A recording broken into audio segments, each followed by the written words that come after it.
molecule. How many hydrogens there? You got 3 here, 2, that would be 5, this hydrogen 6, and then 6, 12 hydrogens. So we have 12 hydrogens in the structures, but you're not going to see the 12 peaks. The first thing is, how many peaks do you think you're going to see? Which means how many different groups of hydrogens in the molecule. So just think about it. So here's a 1. That's a different from this one. And then but those two are same because of those H2, this H2, you cannot tell the differences. And then the hydrogen and oxygen is different. And there's no hydrogen on that polymer because already the 4 substitutions there. So 1, 2, 3, 4 groups of hydrogen. So we're going to see 4 peaks. So that's the first part. The second part is where are they going to show? So this is where you're going to use the information from the table, the chemical shift table. Well, this is a hydrogen next to the carbonyl. We have talked about this many times. Carbonyl will bring it down, but not too much, just a little bit.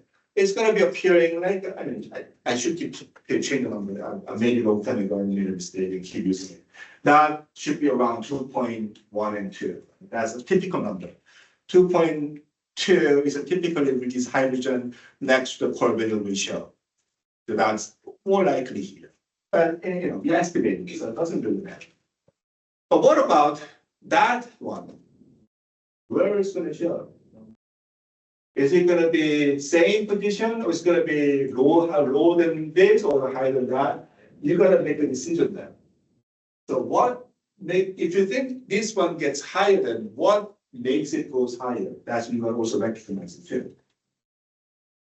Structures is giving you the hint. Every hint is in the structure. There's a carbonyl. This one is at the end of the chain, so nothing else. But this one has enough alcohol there.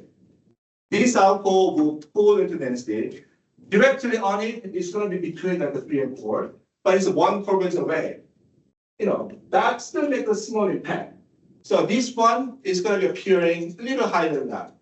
I don't know how much it gets higher. Maybe it gets to like a 3.0, it gets to like a 3.5, I don't know. But only thing I can think of, this one should be higher than the other one, right? That's at least we can expect.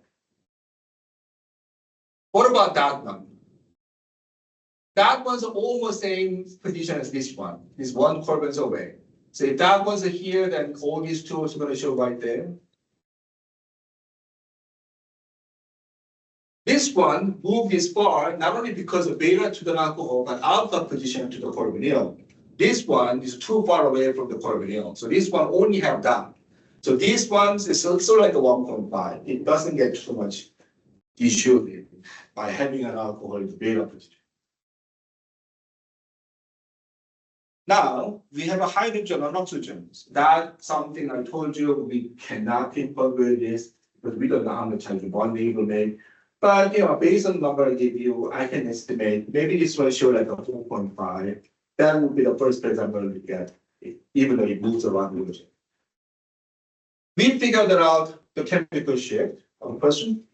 So for the OH attached to the carbon, you estimated 4.5, but the table says it's between 2 to 5.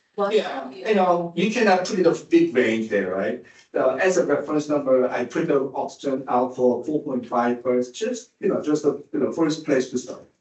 This is just estimation. I could be completely wrong with this one. And this hydrogen maybe about to come down here and go even down there. It moves around so many places. So I don't know. I'll just use the starting numbers and then if that went wrong, at least I can understand because maybe some hydroxy groups not making significant hydrogen bonding. Some hydroxy groups make a significant hydrogen bonding. That changes unfortunately. Concentration also changes too, not only the structure of the molecule. So that's why the OH and the NH kind of a little bit difficult to pinpoint where they are.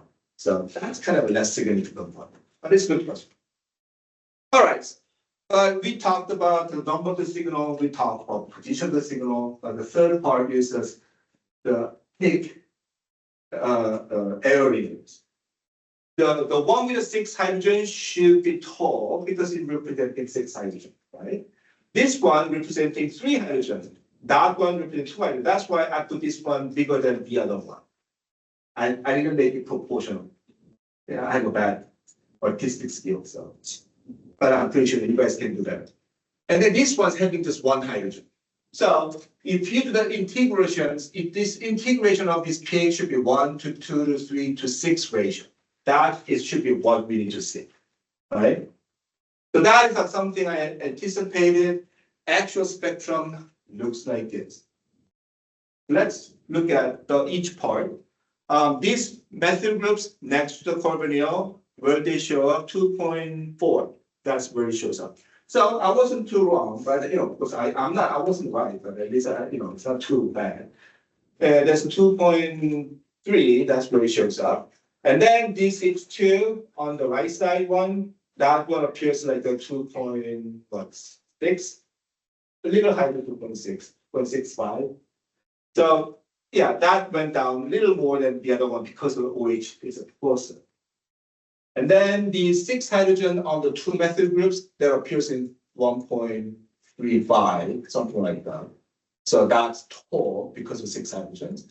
And this 1 hydrogen oxygen, that's 3.8, 85. So I was wrong, but that is understandable why it moves around. And then that's small because it only represents 1 hydrogen, right? So integration is given by the integral traces. So you're going to think about how many steps it goes up.